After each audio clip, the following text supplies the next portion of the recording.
Buenas tardes, noches, Alfonso Bravo y amigos que nos acompañan en esta charla mexiquense. ¿Cómo estás, Alfonso? Muy bien, Lionel, buenas tardes, ¿cómo estamos? Bien, pues fíjate que hay diferentes temas acá en el Estado de México y particularmente hay un tema que es un tema que va y viene, digo yo, ¿no? Que es el relativo a esta discusión que hay legislativa con tres iniciativas legislativas sobre el tema del llamado matrimonio igualitario, ¿no? Eh, Se ha dicho tanto, hoy mismo salió la nota de que las Comisiones Unidas de la Cámara Local decidieron que el próximo jueves van a entregar un solo, más bien que el próximo jueves 19 van a trabajar para sacar un solo dictamen de estas comisiones de Procuración de Justicia, Gobernación, puntos constitucionales y la ya bien conocida como igualdad de género, ¿no? Donde básicamente el PRD y Morena y el PRI más recatadamente, pero el PRI también ha dicho que quiere que se vote.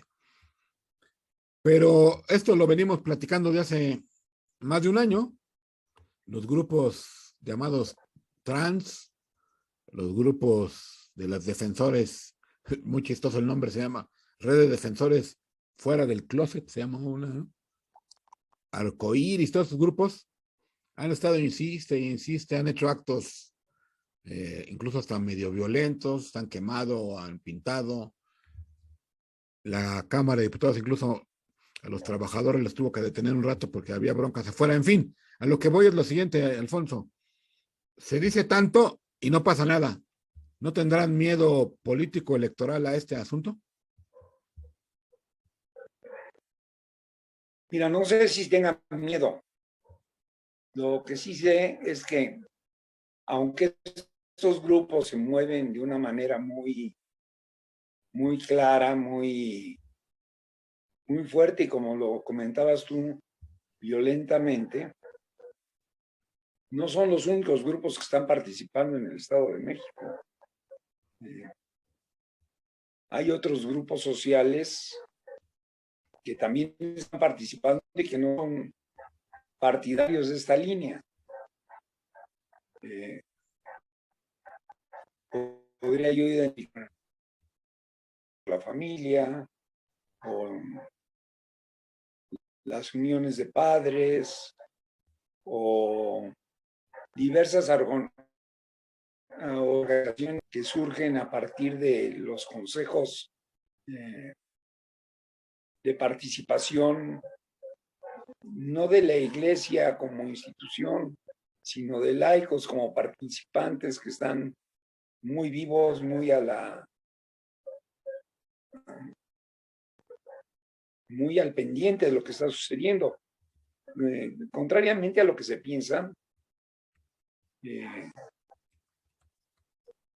Toluca hay una fuerte corriente de pensamiento que no comulga con estas condiciones y que se manifiesta de diferentes formas y que ha sopesado dos acciones muy interesantes. Podríamos decir, una primera es que comparativamente a lo que han hecho estos grupos de colectivos del LGTB y anexas,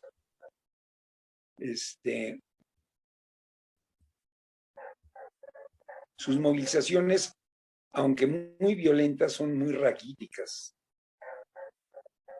¿Sí? Es un hecho muy significativo, por lo menos en la ciudad de Toluca. Que es el centro, el epicentro político legislativo, por eso ahí hay mucho movimiento, ¿no? Hay mucho movimiento, pero cuando ves tú a estos grupos, entiendes que existen gente interesada en que se apruebe esto, pero que lo que más que me muestran frente a la Cámara de Diputados o frente a Palacio de Gobierno son entre 30 y 50 personas, Claro. No, a mira, pesar de su violencia, ¿eh?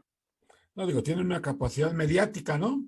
Y de presión hacia las cúpulas partidistas que los apantallan, ¿no? Pero yo lo que digo es que hay una pausa con un juego legal y te voy a ver y te veo mañana y te prometo y digo y las comisiones y llega el día y no hay quórum y pasa algo, porque no quieren entrarle, no quieren entrar, a pesar de que es un tema que ya está en veintitantos países, 25 estados del país, ¿no? Y faltan Durango, Edomex, Guanajuato, Guerrero, Sonora, Zacatecas, Veracruz, Tamaulipas, Tabasco, ¿no? Faltan que se apruebe. Pero como dices tú, es un tema de mucho ruido por un lado y de mucho cabildeo por el otro, ¿no? Así es. Fíjate que revisando las estadísticas, no hay estadísticas del Estado de México, no las he encontrado yo, pero en el 2020, nada para que nos demos una idea, digamos, de cómo está el marcador global de matrimonios o uniones, como le quiera llamar. El INEGI reporta que en el 2020, es el único último reporte que se tiene de todo la pandemia, eso ha hecho mucho ruido a las estadísticas, pero 2020 hubo en el país 335,000 matrimonios, digamos, marcados, ¿no?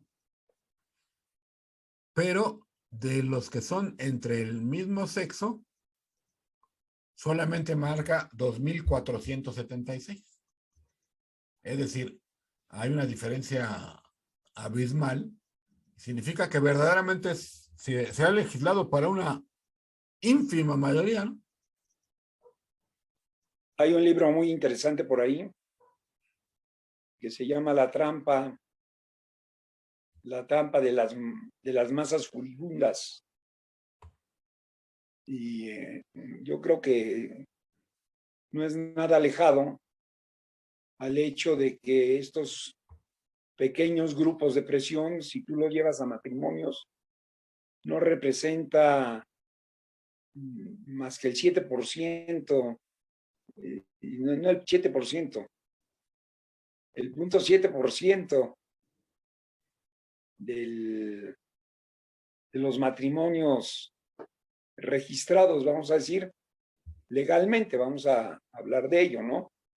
Uh-huh. Lo cual quiere decir que es una minoría, pero que es una minoría que ha estado avanzando claramente en el contexto nacional, claro, bajo el cobijo y esta falta de claridad que trae la Suprema Corte de Justicia de la Nación, que es la que ha obligado a estas legislaciones laterales. No sé si estés de acuerdo conmigo. Yo, lo que no estoy de acuerdo, yo tengo otros datos, no es el 7%, es el 1%, porque son 335,000 a nivel país y solamente hay 2,476 del mismo sexo, pues es el 1%. Nada más un dato interesante, 1,000 de esas uniones entre el mismo sexo, 1,085 son entre hombres y 1,391 entre mujeres. Es decir, hay más uniones entre mujeres que entre hombres, cuando en el discurso, en el show mediático, pareciera como que hay más hombres en este tema, ¿no? Así es, así es. Y esto te lleva a otro tema, Leonel, que tenemos por ahí.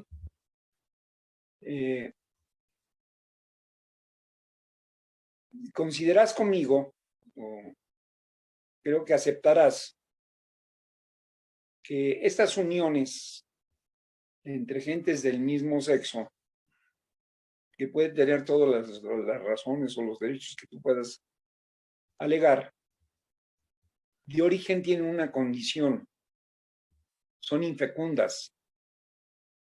Claro. De origen, olvídate de estás a favor o en contra. De entrada, estas uniones son infecundas. Y sin embargo,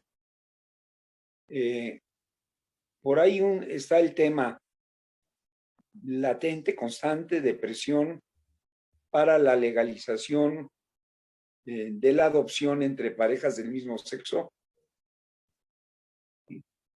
Y por el otro lado, algo que apuntabas por ahí hace un tiempo los esquemas de adopción que se tienen en el Estado de México, que son difíciles. Son difíciles. Tenemos más de 1,500 niños que esperan una adopción y según los datos que tenemos, casi la tercera parte son los que han podido ser adoptados, ¿no? Claro, sí. En este tema de las familias o de los matrimonios, hay un tema que es más importante, a mi juicio, que es el tema de los niños. Y ahí se ha dado una estadística, se dio a conocer hace poco, que durante el gobierno de Del Mazo se han logrado 557 adopciones. Y se dice que hay ya listos para adoptarse 21 niños, pero que hay 1,458 niños y adolescentes susceptibles de adoptarse. Entonces yo pienso que si el poder legislativo, el poder ejecutivo y la sociedad mexicana en general le dedicara un poco más de atención a estos temas, saldrían más acuerdos, habría más unanimidad, habría más beneficio social, logrando que esos 1,500 niños o jóvenes en promedio terminen teniendo una casa donde puedan tener cobijo, calor humano, amistad, amor y futuro, como un mejor futuro como persona. No estoy diciendo que si no lo llegan a tener una familia no puedan tener un buen futuro, por supuesto que también pueden, pero todos sabemos que la familia pues ayuda y cobija a que esto se dé. Entonces, sería una invitación de mi parte, pues, a que analicemos y entremos y nos salgamos de estas telarañas que luego nos mete el tema del matrimonio gay, ¿no? Cuando hay temas más importantes como este. 1,500 personas, ¿no? En espera. Con dos observaciones, Lionel. El derecho a tener una familia es un derecho de los niños, no de los matrimonios. Claro. De hecho, ahora que se hizo la consulta infantil y juvenil sobre, ahora con el INE, pues, y que hizo en todo el país, uno de los más fuertes, no diría yo reclamos, sino una de las más fuertes consideraciones que hacen los niños y jóvenes es que quieren que los traten bien, así con esa inocencia o con esa, pues sí, inocencia que puede tener un niño, ¿no? Dice que qué es lo que quieren y cuáles son sus derechos y dicen básicamente, muy recurrente, yo creo que me traten bien, ¿no? Y yo creo que el mejor lugar donde pueden tratar bien a un niño pues es una familia. Regresamos al tema. El derecho de tener una familia internacionalmente es un derecho de los niños, no un derecho de los matrimonios.